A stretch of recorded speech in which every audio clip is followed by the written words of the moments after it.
I'm Madelyn Blair, and this is Unlocked. If you're serious about your career, this show is for you because this is a show all about opening possibilities so that when you're hit with the unexpected, you have options from which to choose. Now, speaking of choices, I'm delighted that you chose to be with us today because we're going to be talking about something that we don't necessarily understand all the time, although we think we do. Our topic today is creating peaceful homes. Now, if I could ask any question of my guest, no, let me ask that differently. If you could ask any question of my guest, what would it be? Would you be interested in why we are talking about peaceful homes? Would you be more interested in the spark that drove my guest to explore peace? Take a minute and jot down your questions. And if you're watching live on YouTube or LinkedIn, put your questions in the chat so that we can tackle them. I'll give you a minute to write them down, so stay tuned.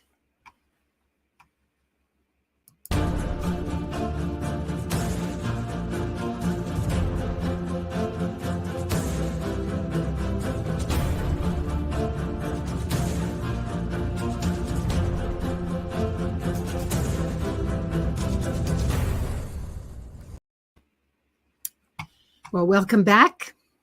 You're watching or listening to Unlocked. I'm Madelyn Blair, your host. 12 years ago, my mother died. I was heartbroken. My siblings and I were deeply saddened. But an amazing thing happened as we read her will. It was an unexpected distribution. Yet all of us understood the why behind her decision. Our mother was always able to see or imagine how another person felt, and she emphasized in her teaching of us that relationships are most important. As a result, understanding what she did, we simply accepted her decision. Our focus on sadness could then gradually lead to expressions of our grief. It was actually healing. I shared this with a friend whose mother had died almost in the same time period. She described a similar situation in her family. Alas, the reaction was the exact opposite. There was anger, accusation, even fury met the reading of the will. So much so that the sweetness of resolved grief was never achieved. And to this day, fully 10 years later, anger is still present, and the siblings have drawn apart. I know meeting death is always hard, and we avoid even discussing it. But as I thought about today's conversation on creating peace starting in our homes, I was reminded of the very positive impact that peace could bring to one of the greater losses in our lives, namely losing a parent. I'm curious to see how my guest has worked on creating peace in his home with his family, and how we can all use these techniques to build peace in our business environments as well. Our guest today is Akufuna Ngonda, but he asks to be called Funa. So Funa, welcome to Unlocked. I'm honored to be here. Thank you. Oh, it's an honor to have you. My goodness. You know, today, Funa and you and I met about 6 months ago? Indeed. Yeah. I was giving a talk at like a class with his team there at AmeriCorps. And we were talking about resilience, of course. But what I was struck by was Funa's responses to things. And then he talked about creating a peace room. And I said, I have to have him on the show. So finally, 6 months later, we did it, Funa. Mm-hmm. But let me tell people who you are today. Today, Funa is the Deputy Director of AmeriCorps Project Change. He's been in the past a research fellow, a programming consultant and special correspondent of Africa World Now Project and the radio program Africa Now. Funa's expertise revolves around collaborative advocacy as it pertains to citizen engagement, participatory democracy, sustainable development, economic, social, and cultural rights. And he has what he calls a nuanced understanding of the 9 core international human rights instruments and their monitoring bodies. And yes, we'll come back to that later. All right, let's see. I think that's probably enough to start. What do you think, Funa? Wow, that's a lot. I have to double check my bio. Wow, okay. Well, I mean, that's fascinating. But it's the work that not only myself, but a number of people do. I think when you write it down, you begin to realize the impact that you have and the colleagues that share your journey. And so I am one of many who've been on this path. And so it's fascinating to hear. And when we were reading it, I was thinking of my friends and my colleagues and the people who I deeply love. And so. Oh, that's wonderful. None of our paths are alone, but we all have a path. So I'm curious. I wonder if you could talk about what brought you to this work of peace and tell us a little bit about your journey. Well, that's a very interesting question, and there probably have multiple beginnings to that. I'm originally from a country called Zambia, which is in Southern Africa. And one of our key principles that we hold dear to, which is our virtue ethic, even though some people view it as a philosophy, is Ubuntu. I am because we are. Mm-hmm. And so that view is placing your humanity in the context of others. And the prosperity of your neighbor as a reflection on who you are and what you share. And so it can be economic viewpoint. And so that's why collaboration is a part of it. It isn't me against you. It's us together managing the world that we live in. And out of that, we have traditions of peace and reconciliation in a surrounding where there can be conflict. The environment can be harsh, but you're intentional in creating a space for not only your family, but for the next generation to lead peaceful lives. And so that is the work. That is a little bit of my background. I have certainly heard that phrase, I am because we are. But it's wonderful to actually talk with someone who has lived it from shall we say, the ground up. Yeah, mm-hmm. Beautiful. Well, I want to slightly digress because I mentioned those human rights. Our political leaders talk a lot about human rights, but I'm not sure even I understand them. And I've worked in the international community when I was at the World Bank, but we didn't really focus on all of them. I can remember the rights of women, the rights of a child. What are some of the other areas? Because there are 7 more. Just take a few minutes to talk about those. Certainly. I think probably the one that a lot of people do not fully understand is socioeconomic and cultural rights. Mm-hmm. And it's actually in coordination with human rights, women's rights, and education. And it presents a holistic view of an individual, of a society, and of a nation.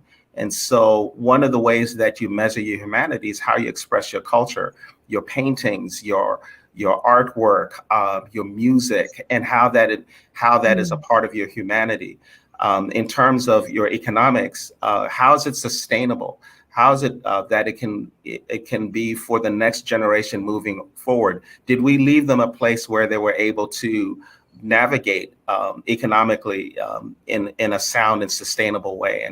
And lastly, in terms of women's and human rights, we're full human beings and we have different identities, but the full measure of our humanity is an incorporation of all of these things.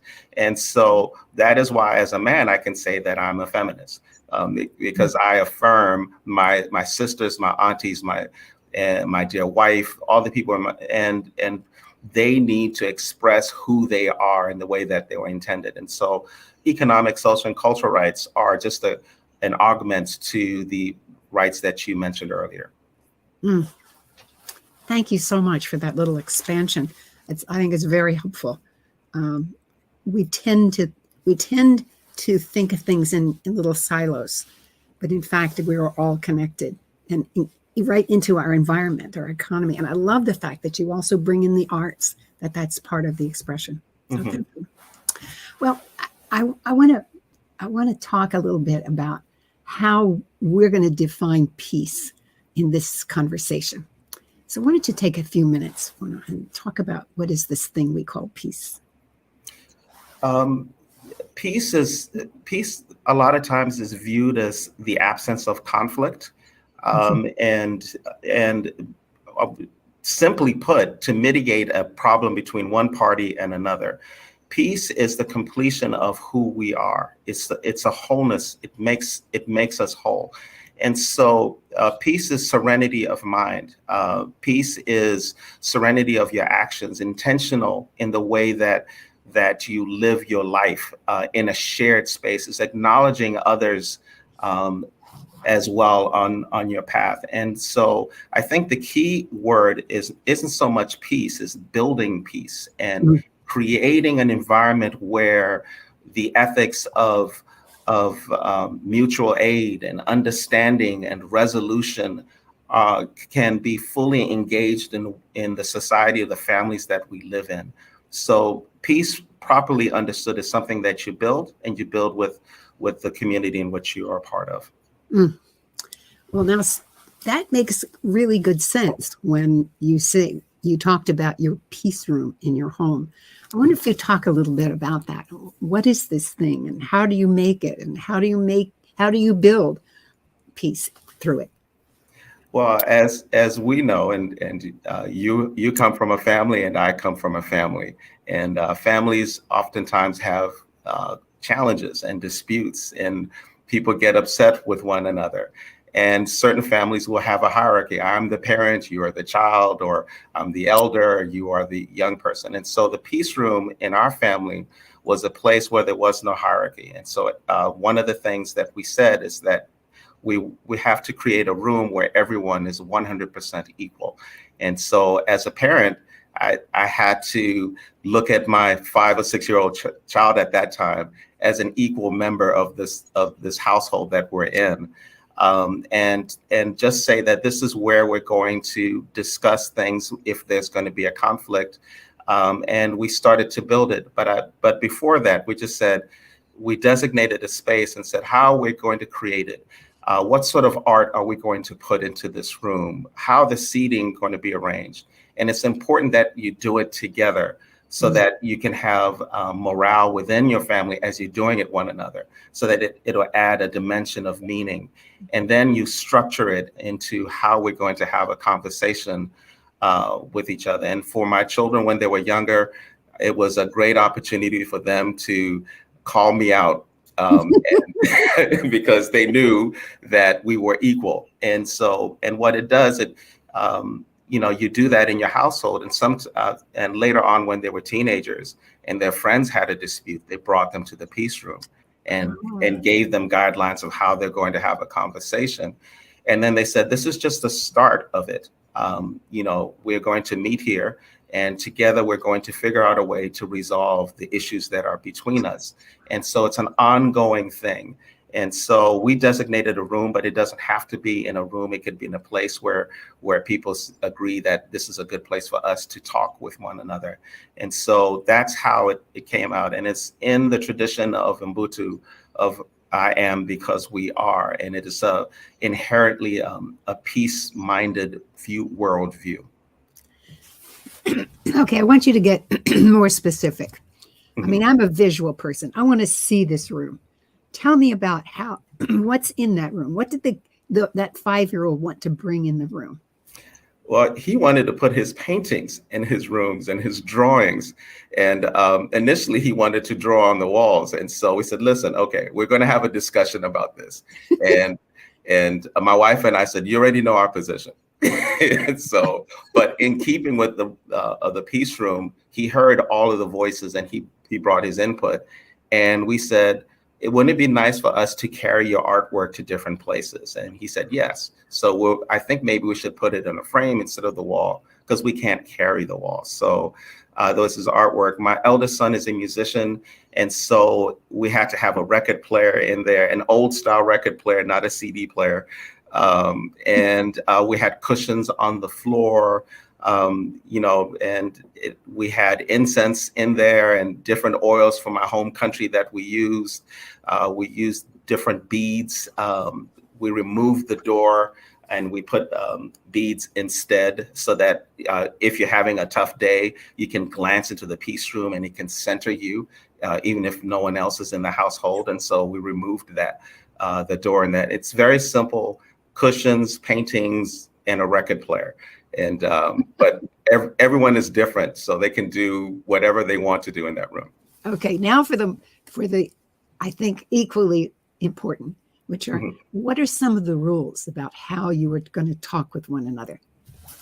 Well, rule number one is that we have a 90-second rule of the person would speak uninterrupted. And so even if it's a dispute between two people, you have to allow the person to speak fully.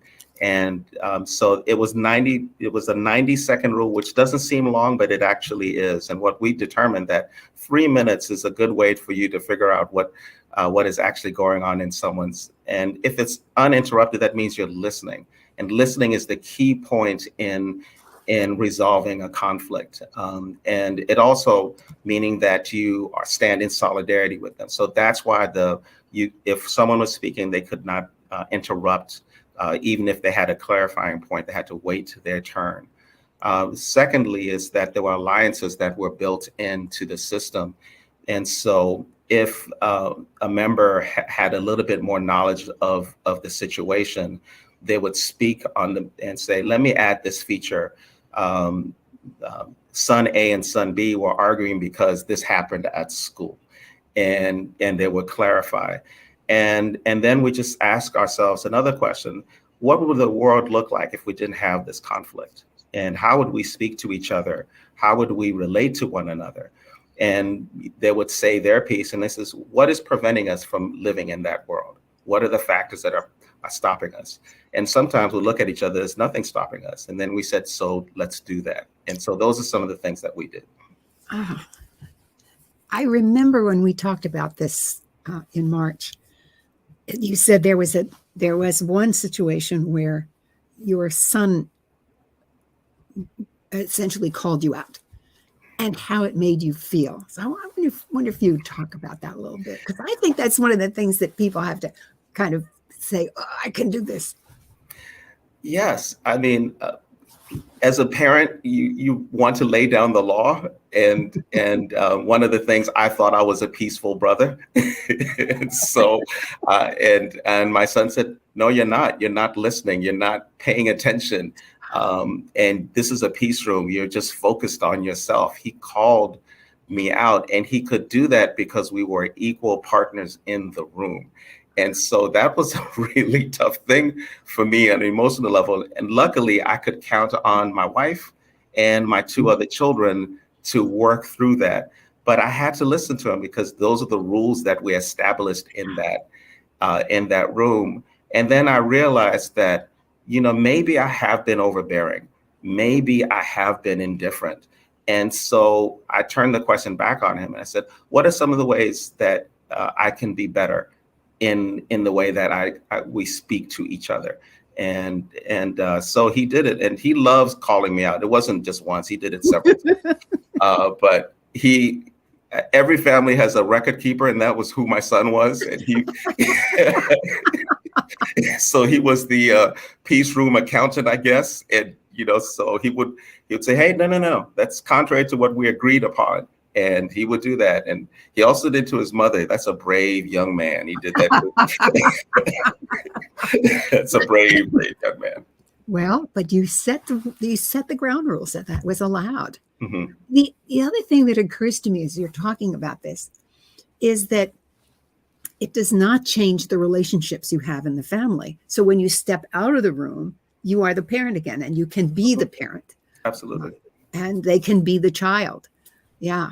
But in that room, I just find that just so illuminating in terms of that it is possible to do this kind of work. Uh, Now you said your son is they're they're much older now. Mhm. How, how do you see it impacting them in their lives? Well, I think, when you have 20-year-olds, my eldest is 28, my second one is 26 and 24. And as a parent, you wonder what sort of adults they're going to be, and how they're going to engage with their peers. And I think the wonderful thing is their ability to discern issues of conflict within their friend or peer group has been really wonderful to see. My son James just 2 days ago had a dispute with a couple of his friends, and they sat down, and it wasn't a peace room per se, but he used the techniques Yeah. to disseminate some of the challenges that his two friends had. And then at the end of it, he said, listen, this is just one conversation. We're going to have another one and to see where we are. And the resolution is not out there. It is among us three. And it was just wonderful to bear witness to that. And I think that in your work situation, or if you're school or any other environment that's outside of your home, it's something that you can help when there's a particular conflict. And again, the key point is just to listen. Listening truly is the first step in establishing peace. You know, you said something that is just so powerful. You said we often think that the solution is out there, when in fact the solution is within the group. Uh, when I work with organizations, it is so easy for people to point the finger and blame. Uh, and that, of course, never leads to a resolution to things. So I love this fact that not only is the problem not out there, the solution is not out there either. It's within the group. Uh, and that goes really for so many things. When you're now in AmeriCorps, you're working with teenagers. Mm-hmm. I wonder if you could talk a little bit about how you've brought this kind of approach into the work with teenagers, because teens are under such stress normally, even in ordinary times, they're under stress. That's just the nature of getting to be in your teen years, and your body is getting ready to mature and become an adult, and all those changes are happening. How do you use this when you're working through those kinds of issues, especially today where things are so tough? I think the first thing that we have to do is acknowledge the challenges that they face. And so, as we know, with the last couple of years with COVID and the lock-in, there have been a number of anxieties that are present. Some people were directly affected by COVID, and just some different things. And for them, they're going through puberty, they're changing. They were in a virtual classroom, and now they in person. And what are the rhythms of their interaction with others? And so I think the first thing is to acknowledge them and just say, you know what, you made it. Yeah. It was a challenge. It was hard. I even struggled, but you're here right now. So you've done the first step.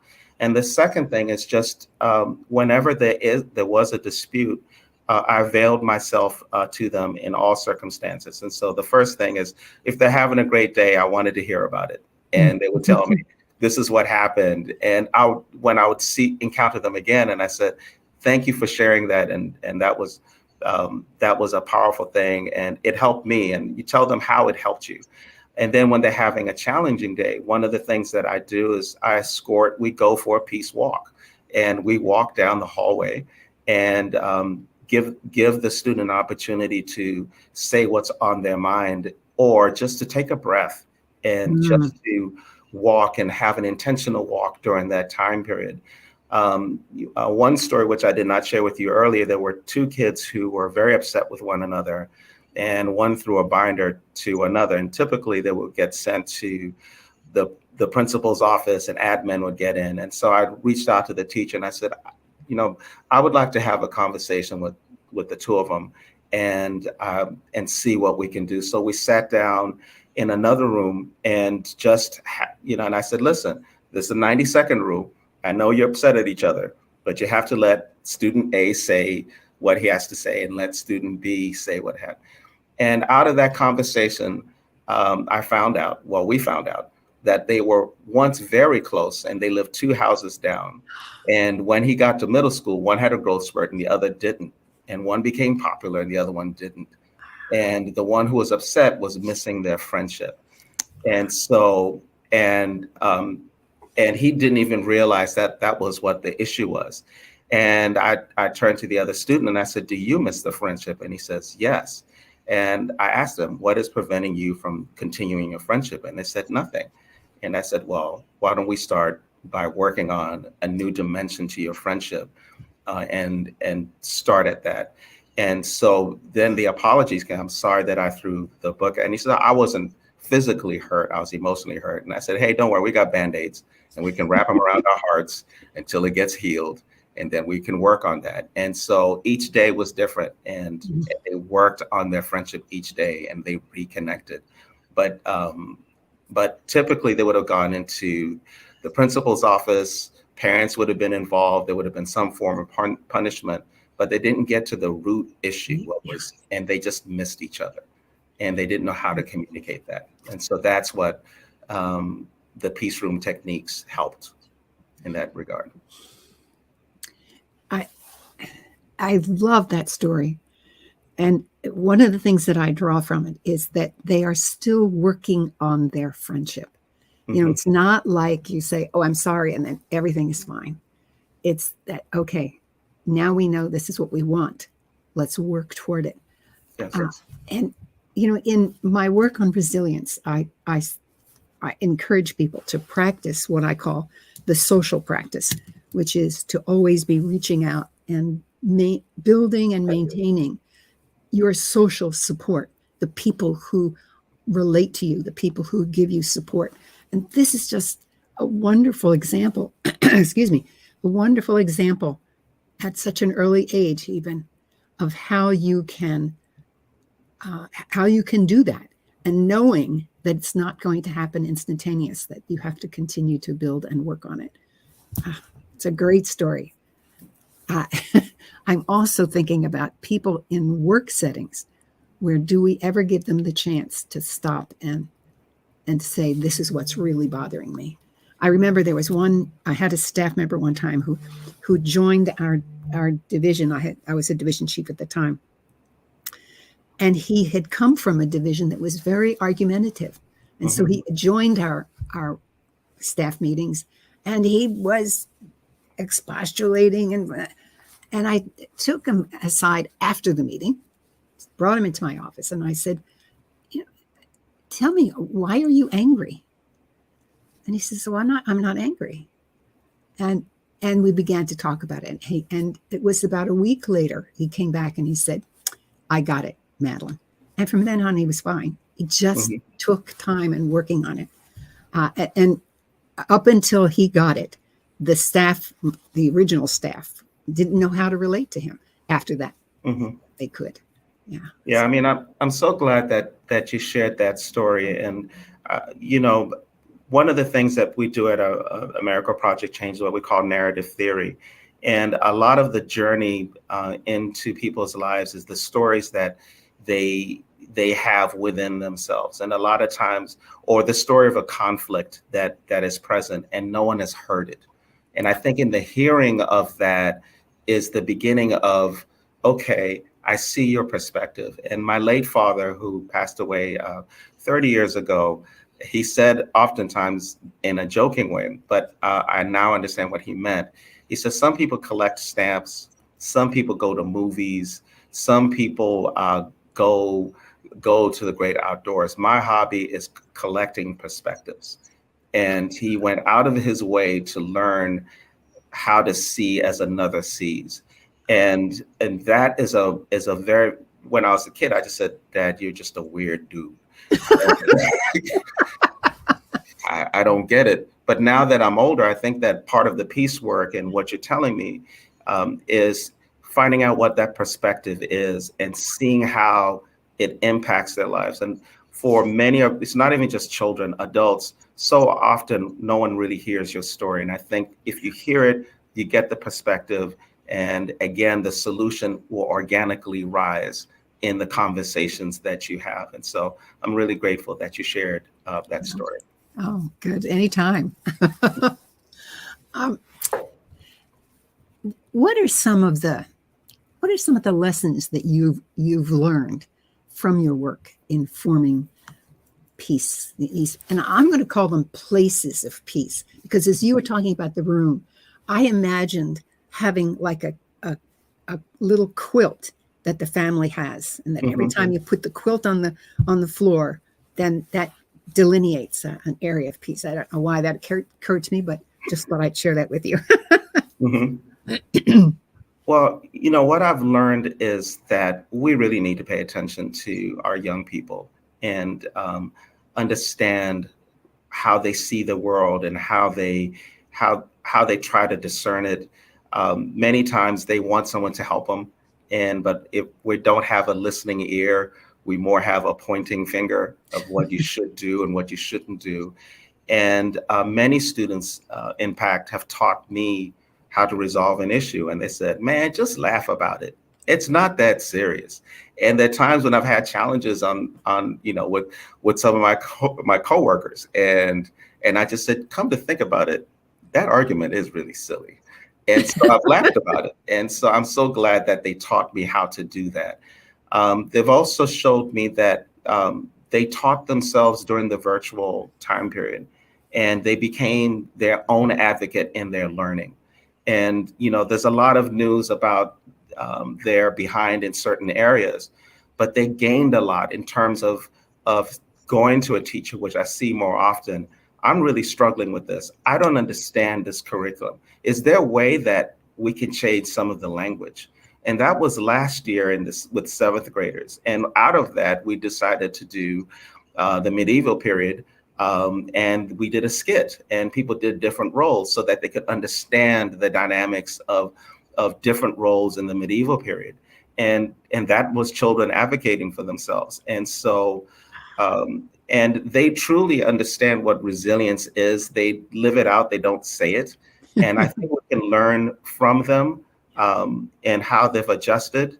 And in the areas where they struggle, we can use our perspective and our knowledge to say, when it was hard, this is how I handled it. This is who I reached out to. These are the resources that are present in my life, and I want to share that with you.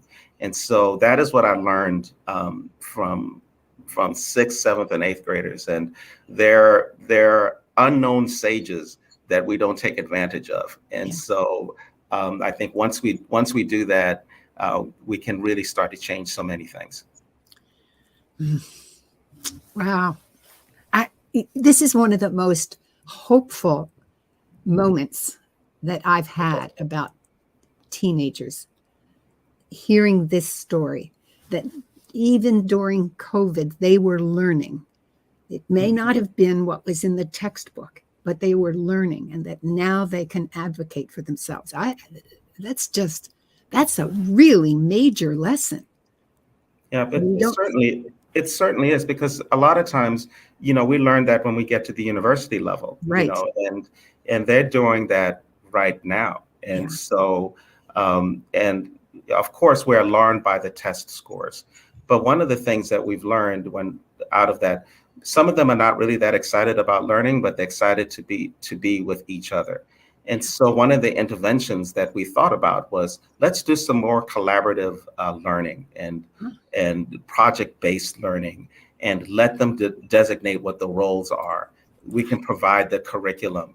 And so it's been a very intriguing process. And some kids who may have been academically behind, because they were in a group setting that affirmed them, were able to do a project that they didn't even think they could do before the pandemic. And so the news is bad, and educators, and we fully understand that, but let's build on what they've done remarkably well in, and then lend our experience into maybe even transforming the way that we do learn. And so they've been resilient, but we might be on the very beginnings of a new way of educating our children, our adults, and our society. And so that's the reason why I'm hopeful. Well, you're making me hopeful too about this, because having taught at university level, I I was not always I did not always follow the academic director's direction because I knew that people learned differently. You don't feed them. You encourage them to remember what they already know and to use and discover. Yeah. Fabulous. Oh, goodness. I'm loving this conversation, Funa. I'm so glad I persisted and both of us persisted to make this happen. We have people in the audience who are early in their careers, maybe they're parents of teenagers, or maybe in their careers, they're at a point where they feel they need to pivot. All these things happen in our lives across our careers. What advice would you offer that would help them understand how they can right now begin to feel the kind of hopefulness that you and I have talked about and apply these lessons? Well, I think the number one thing is to look beyond yourself and to really serve wherever you are. And one of the things that you can do as you're looking for a job, find out what the needs are in the community that you live in. There's some kids that or adults that just need a mentor in their life, and that doesn't cost anything. It requires that you're attentive to that. And when you put it on your resume, it adds a nuance to your resume, and it helps you as you're navigating workplace conflicts or understanding and all that kind of stuff. And so, AmeriCorps is the domestic Peace Corps, and we are in the real nuts and bolts of the communities that we serve. And it could be a simple thing. If you're a young professional and you're trying to figure out what the job market will be like, have a conversation with people who've retired from that field. Set up a time or ask them to be your mentor to guide you along that way, and to gather that information and just serve your community. And it could be a food drive or something like that. When we do something that's bigger than ourselves, we realize that we're all connected, and it gives you the energy you need as you are looking for whatever your prospective job is. And if it's hard for you in the community, start with your family. There are family members that that are struggling, that have needs, and be intentional about that. So I'm going to call this aunt who lives by herself, and I'm going to make it an intention to go shopping with her and have a conversation with her and to reach out and do that. And that is service. That's a powerful thing. And when people see that you do that, it's infectious, and they will join you in that regard. It might be a nephew or a niece who's just trying to understand their surroundings and their world and just say, you know what, I'm going to be that listening ear. And that's another form of service. And so serving others helps you understand who you are and propels you in the things that you end up doing career-wise. It reminds me of a book that I just finished reading called The Smart Mission. It was just published. And in it, it's taught, one of the top chapters is all about teaming. Mm-hmm. And what it's advocating is very similar to what you were just saying, that in the team, if you want to have a great team, you don't worry about whether someone is not going to give you credit for giving them an idea. You just know that they need this piece of information or this idea or this concept. And so you offer it to them. And that when you look at great teams, that's the way people are. They just do what needs to be done. And it's not a quid pro quo. And teams that may be good don't necessarily have that particular aspect. That's nice. This is okay. I need to ask one more question. Certainly. You've talked about AmeriCorps, and I'm glad you brought it up because I wanted to make sure our audience understood what AmeriCorps is. You said it's the Peace Corps in America, but say Mhm. just a little bit more about it. Because AmeriCorps is in all 50 states, and they meet the needs of different communities. And so sometimes they've partnered with FEMA when there's been some natural disasters, and they've worked alongside. And these are people that are just like you and me. They're our neighbors, the people that we go shopping with, the people that you see in your dog park or a park in general, who've just said, I'm going to rebuild a city that may have experienced a natural disaster. What we do specifically in Southern Montgomery County is to meet underserved kids who are having a challenging time academically. There are 157 languages that are spoken in Montgomery County, and in the school system that we're in, you know, some of them are learning English for the first time or entering into the new culture and all of those dynamics. And we partner with the schools to walk alongside some of those students who have those challenges, and to meet them where they are. And a lot of times, you know, they have a positive academic experience. We also have after school programs where it could be career focused or working on a particular sport that you like, but a way of galvanizing that young person into a future that is beyond the circumstances that they actually face. America is also involved in national parks and keeping them as beautiful and wonderful for our generation and the generations after that. And so all of the dimensions of service, AmeriCorps renders that, and it's specific. We have to figure out what's happening in the community that we're in and what the need is, and that is how AmeriCorps serves. If it's food insecurity, we partner with farmers and people that are in the food distribution to figure out a way for people to have meals.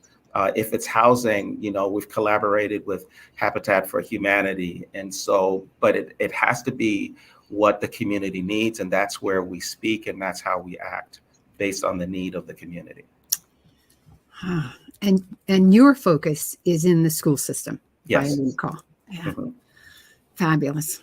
Well, thank you so much for that expansion of AmeriCorps. I think I didn't understand all the aspects and dimensions of it.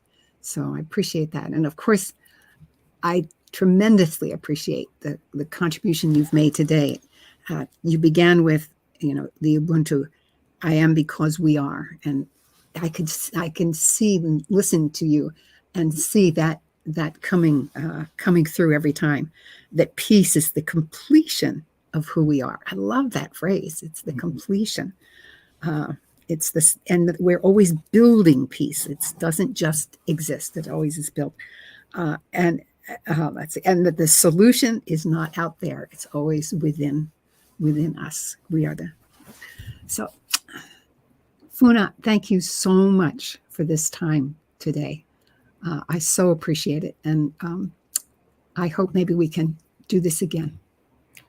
You know, thank you so much, and you know, for the people that are watching or listening, and you know, it's an honor to be a part of this. And Madelyn, you do great work, and I affirm it.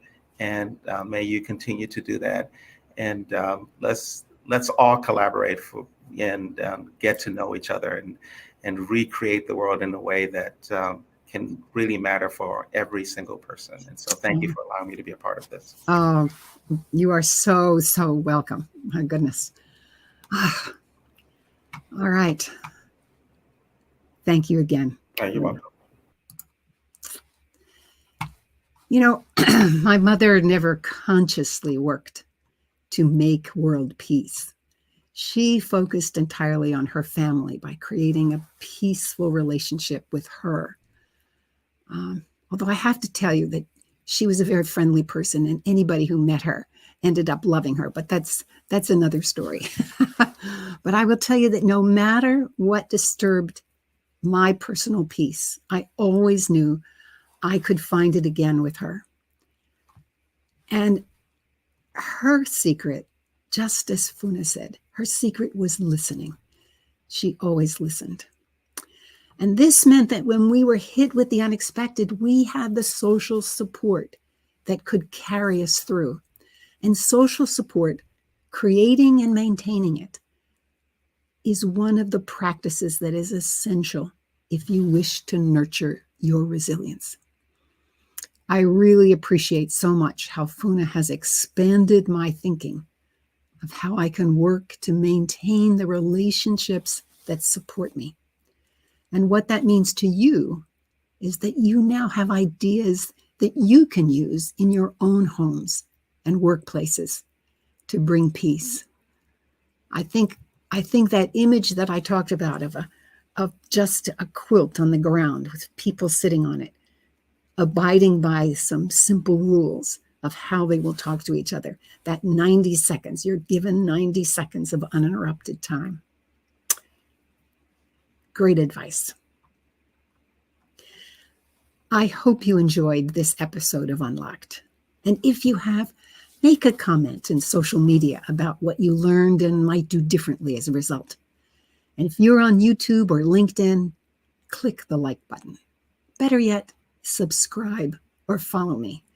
And you know what? I just realized that I never check to see if there were any questions that came in. And we have a couple of minutes, and so I'm going to see if there were any. And it looks like we have covered them. So I want to thank those people. But I think you've got your answers. All right, let's come down here. Well, if you enjoyed as I said, if you enjoyed this episode of Unlocked, and if you have, make your comment on social media about what you learned and might do differently as a result. As always, send me your ideas of what you would like to hear more about. Just write to me at madelyn@madelynblair.com. If I use your topic, you'll receive a copy of my book, Essays in Two Voices. That little book is being used across 4 continents to do all kinds of things. And please check out my book, Unlocked, for practices that actually work. It's available on Amazon. Thank you for joining us on this segment of Unlocked. I'm Madelyn Blair, wishing you infinite possibilities as you unlock your resilience.